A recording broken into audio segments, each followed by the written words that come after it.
You love your cat. But do you actually know what they wish you'd do for them? Most owners think food, shelter, and cuddles cover it. But there are things your cat is silently craving every single day, things that tap into their deepest instincts. And the reason 98% of owners miss them isn't neglect. It's that nobody ever told you they existed. Let's start with the one that changes everything. 1. Letting them hunt their food. Have you ever wondered why your cat gets the zoomies out of nowhere, knocks things off the counter, or attacks your ankles at 300 a.m.? Most people think their cat is just being crazy. But your cat isn't broken. They're bored out of their mind. And honestly, we're the ones who caused it. Here's the thing nobody tells you. In the wild, cats spend up to 80% of their waking hours hunting for food, not eating. Hunting, stalking, chasing, pouncing, failing, trying again. Every single meal is a mission. Now, think about what we do. We scoop kibble into a bowl, place it on the floor, and walk away. That's it. We took an animal that was built to solve problems and gave them the answer every single time.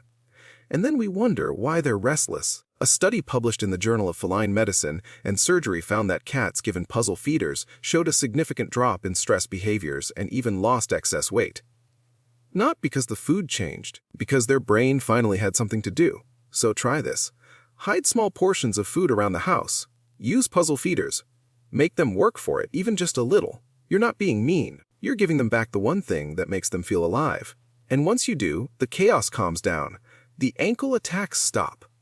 Your cat starts acting like a completely different animal. And by the way, food isn't the only thing your home is getting wrong.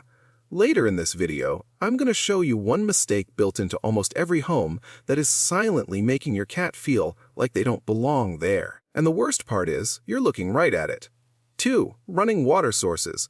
Have you ever noticed your cat refusing to drink from their bowl? But the second you turn on the faucet, they come running. Most owners think it's just a quirky thing their cat does. But it's not a quirk. It's a survival instinct. And it's telling you something important.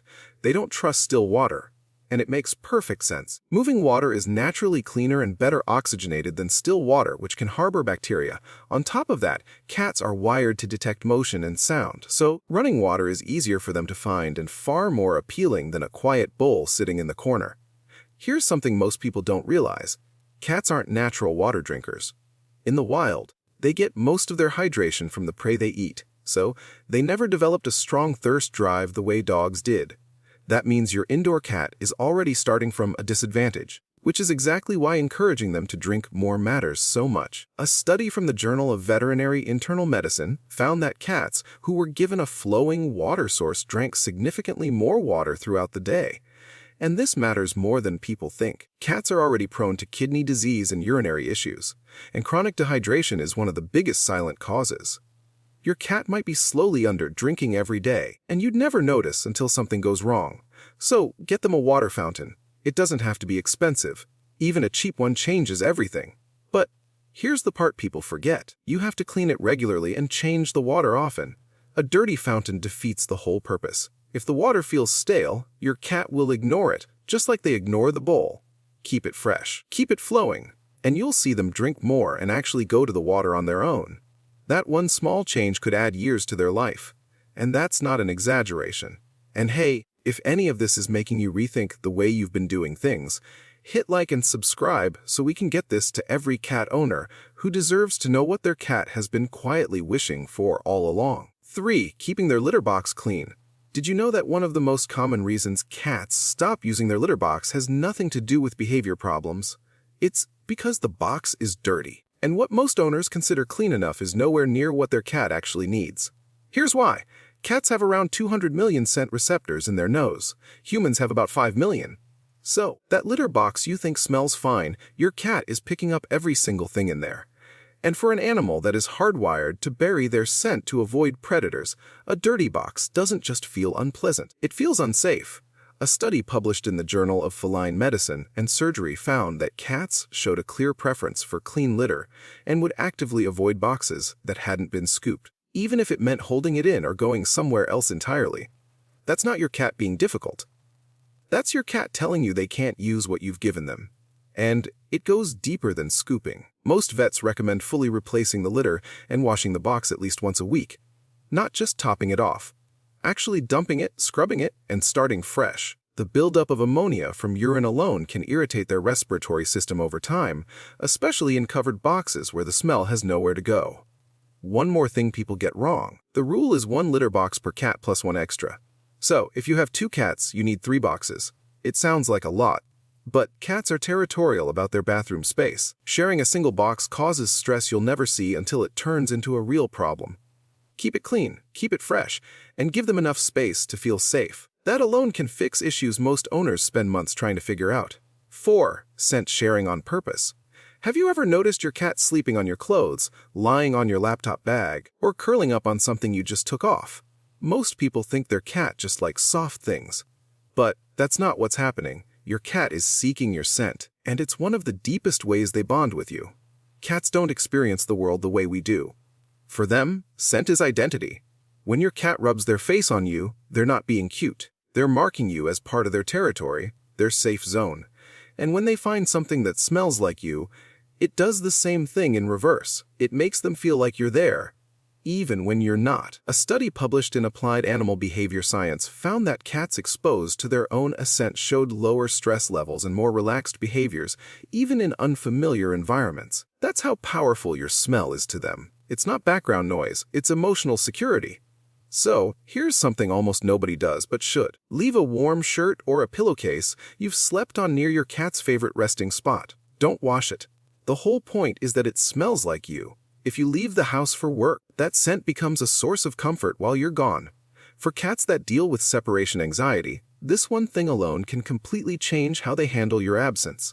And stop over cleaning their spaces. When you constantly wash their bedding or spray air fresheners near their spots, you're erasing the scent map they've built to feel secure. To you, it's tidying up. To your cat, it's like someone rearranging their entire world overnight. 5. Sitting on the floor with them. How often do you actually get on the ground with your cat? Not bending down to pet them real quick, actually sitting there with them. Most owners never do it, and they have no idea how much it's affecting the way their cat sees them. Think about it from your cat's perspective. You're this massive figure that towers over them, moves fast, makes loud sounds, and almost always approaches from above. That's not comforting. That's intimidating.